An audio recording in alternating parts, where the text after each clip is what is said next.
दोस्तों नमस्कार, मैं हूं अक्षय और आप देख रहे हैं नेशनल संवाद। अभी आप लोगों ने सोशल मीडिया पर देखा होगा एक तथाकथित डॉक्टर विवेक बिंद्रा है। ये महिला विरोधी, आरक्षण विरोधी एक जाहिल प्रवृत्ति का व्यक्ति है डॉक्टर विवेक बिंद्रा। इसके नाम के आगे डॉक्टर लगाना उचित नहीं है। इसकी पीएचडी की डिग्री फर्जी है या बंगाल से लिया है, इस विषय पर मैं नहीं जाना चाहूंगा, वो एक जांच का विषय है। लेकिन विवेक बिंद्रा जिस तरीके से ललन टॉप के कार्यक्रम में ये कह रहा है कि शूद्र को नेता नहीं बनना चाहिए, बनने देना चाहिए। यदि शूद्र नेता बनेगा तो देश का सत्यानाश हो जाएगा। वहीं पर विवेक बिंद्रा एक अपने वीडियोज में रिजर्वेशन का भी विरोध करता हुआ दिख रहा है। ये महिला विरोधी और जातिवादी विवेक बिंद्रा की सच्चाई ये है कि ये अपने पत्नी को पीटा है। मारपीट का मामला सामने आया है और इसके ऊपर इसकी पत्नी ने एफआईआर दर्ज किया है, करवाया है। उसका भी वीडियो सोशल मीडिया पर वायरल है और वहां पर जिस तरीके से देख सकते हैं अपनी पत्नी को इस तरीके से मारा है कि कानों से सुनाई देना बंद हो गया है। और ये सोशल मीडिया पर ये वीडियो भी वायरल है। और ये जो ललन टॉप के कार्यक्रम में कह रहा है कि शूद्र को नेता नहीं बनाना चाहिए, देश का सत्यानाश हो जाएगा। सोचिए, ये जातिवादी और बीमार मानसिकता के लोग कोई भी देश में ऐरा गैरा अपने आप को मोटिवेशनल स्पीकर कहने लगता है और मोटिवेशनल स्पीकर बन जाता है।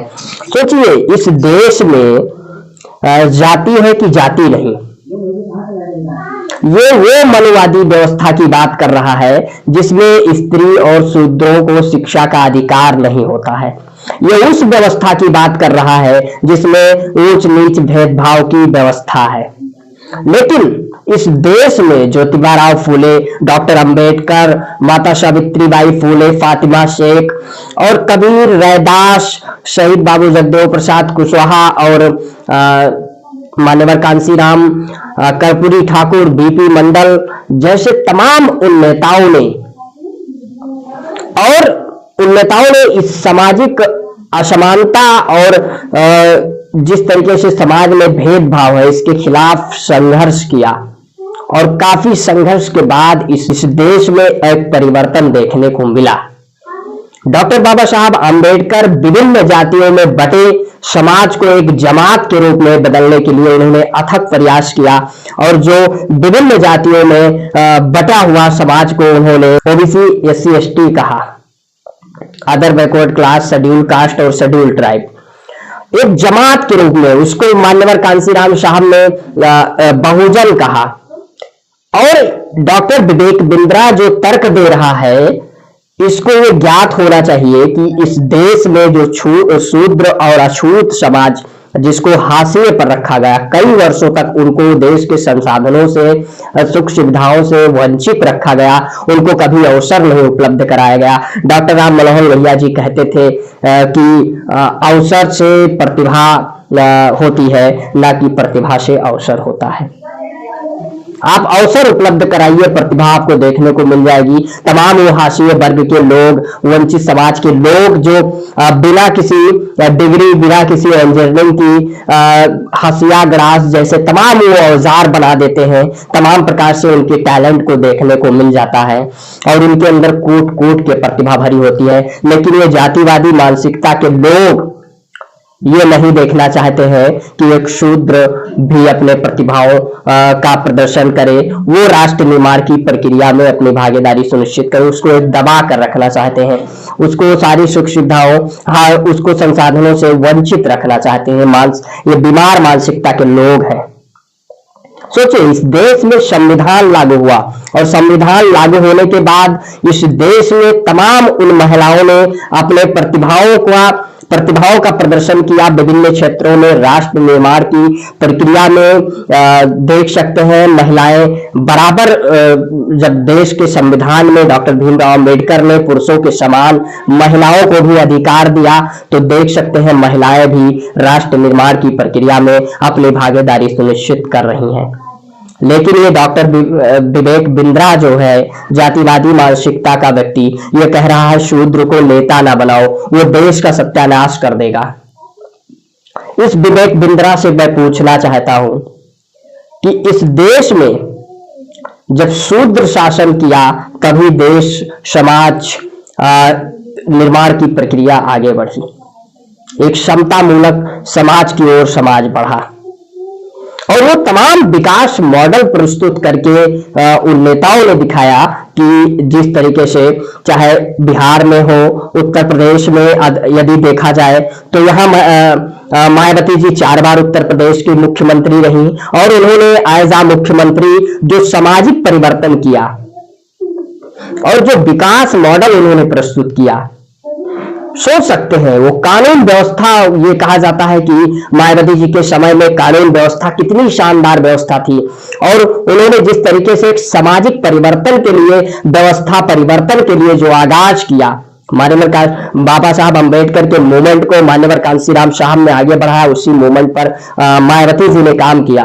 उत्तर प्रदेश के मुख्यमंत्री रहे मुलायम सिंह यादव हो, चाहे राम नरेश यादव हो, चाहे अखिलेश यादव हो, जिस तरीके से देख सकते हैं कि ये लोग मुख्यमंत्री रहते हुए जिस विकास मॉडल प्रस्तुत किए और एक विजन के साथ, एक मिशन के साथ उन्होंने एक उदाहरण पेश किया कि प्रदेश देश कैसे चलाया जाता है। यदि अखिलेश यादव की बात कर ली जाए तो उत्तर प्रदेश में चाहे आगरा एक्सप्रेसवे हो, लखनऊ मेट्रो हो, और चाहे तमाम 18 से 20 लाख छात्रों को लैपटॉप वितरण योजना हो, जिसके माध्यम से तमाम वो मेधावी छात्र अपने टैलेंट को प्रस्तुत कर पाए, तमाम विभिन्न क्षेत्रों में इंजीनियरिंग की पढ़ाई कर पाए, बीटेक कर पाए, या तमाम वो टेक्नोलॉजी से जुड़ पाए, तमाम चीजें सीख पाए, अपनी आगे की पढ़ाई कर सके। अखिलेश यादव की शुल्क प्रतिपूर्ति एवं छात्रवृत्ति योजना से तमाम वो मेधावी छात्र लाभान्वित होकर वो अपने आगे की पढ़ाई जारी रख सके। कन्या विद्याधन के माध्यम से तमाम वो बहनें जो अपनी आगे की पढ़ाई के लिए, शिक्षा के लिए प्रोत्साहित हुई, और समाजवादी पेंशन योजना के माध्यम से तमाम वो गरीब वंचित महिलाओं को एक सहयोग के रूप में अखिलेश यादव की योजना हो, और चाहे आगरा एक्सप्रेसवे हो, या टेक्नोलॉजी के क्षेत्र में, या एनवायरमेंट के क्षेत्र में हो, जिस तरीके से पर्यावरण को ध्यान में रखते हुए अखिलेश यादव एक पौधा, सबसे अधिक पौधा लगाने का एक जो उपलब्धि हासिल करना हो, चाहे तमाम योजनाएं, चाहे कन्या विद्याधन हो, चाहे जिस तरीके से छात्रों को शुल्क प्रतिपूर्ति और छात्रवृत्ति देना हो, और वो एम्बुलेंस व्यवस्था हो, 108 हो, 100 नंबर जैसी व्यवस्थाएं चलाकर उन्होंने विकास मॉडल को प्रस्तुत किया। स्वास्थ्य के क्षेत्र में कैंसर अस्पताल देना हो, जिस तरीके से तमाम वो लखनऊ में, चाहे लखनऊ के डेवलपमेंट की बात हो, ग्रामीण क्षेत्रों में डेवलपमेंट की बात हो, मिड डे मील में, मिड डे मील के तहत प्राथमिक विद्यालयों में और उच्च प्राइमरी में माध्यमिक स्तर तक जो मिड डे मील की व्यवस्था है, वहां पर एक पौष्टिक आहार पहुंचाना हो, पौष्टिक आहार देना हो बच्चों को, वो तमाम समाजवादी सोशलिस्ट स्कीम जो है, तमाम वो विकासकारी जन कल्याणकारी योजनाएं चलाकर एक विकास मॉडल को प्रस्तुत किया और ये बताया कि सरकार कैसे चलाई जाती है। अभी हाल ही में बिहार सरकार को देख लिया जाए, वहां पर नौकरियों की बौछार है। जिस तरीके से शिक्षा विभाग में हो, पुलिस विभाग में हो, सभी विभाग में जिस तरीके से बिहार सरकार नौकरियां दे रही है, तो सोच सकते हैं कि जब इस देश का देश में शासन जब शूद्र करता है तो किस तरीके से एक विकास मॉडल को प्रस्तुत करता है, ना कि ये जातिवादी विवेक बिंद्रा जो उदाहरण दे रहा है। ये जो जिस जातिवादी मानसिकता के व्यक्ति से मैं कहना चाहता हूं कि ये जो 10 दिन में एमबीए कराता है, सोचिए 10 दिन का एमबीए कौन सा होता है, कितने लोगों का पैसा खा गया। ये तमाम सोशल मीडिया पर वो वीडियो अवेलेबल है जो तमाम स्टूडेंट्स रो रो कर और वो यहां तक कि आत्महत्या करने की बात कर रहे हैं। तमाम वीडियो सोशल मीडिया पर वायरल है, देखा जा सकता है कि किस तरीके से लोगों के साथ ये फ्रॉड किया है, उनका पैसा खा गया है। और ये बता रहा है कि ये डिसाइड कर रहा है कि शूद्र यदि देश में शासन करेगा तो देश का सत्यानाश हो जाएगा। जबकि वो जिस पक्ष में है, जिस वर्ग को तथाकथित उच्च वर्ग की बात कर रहा है कि शासन करेंगे, वो वर्ग जब शासन करता है तो देश में सांप्रदायिकरण होता है, सांप्रदायिकता की आग में देश को झोंका जाता है। एक ऐसी विचारधारा का उदय किया जाता है, बांटो और राज करो की नीति अपनाई जाती है। देश को खोखला किया जाता है, बर्बाद किया जाता है, धर्म मजहब के नाम पर लोगों को लड़ाने का काम किया जाता है, ना कि एक विकास मॉडल को प्रस्तुत किया जाता है। सोच सकते हैं इस प्रकार के बीमार मानसिकता के लोग, कोई भी ऐरा गैरा अपने आप को मोटिवेशनल स्पीकर कहता है और वो मोटिवेशनल स्पीकर बन जाता है। अपने ही घर में अपनी ही पत्नी को वो पीटा और उसके ऊपर एफआईआर दर्ज हुई है। सोचिए, महिला विरोधी व्यक्ति, और इस तरीके से ये बात कर रहा है। देश में विभाजनकारी नीति को एक द्वेष भरने का कार्य कर रहा है, नफरत भरने का कार्य कर रहा है। ऐसे विवेक बिंद्रा के ऊपर पुलिस प्रशासन को मामले को संज्ञान में लेकर और इसके ऊपर कार्रवाई करनी चाहिए, इसको जेल भेजना चाहिए।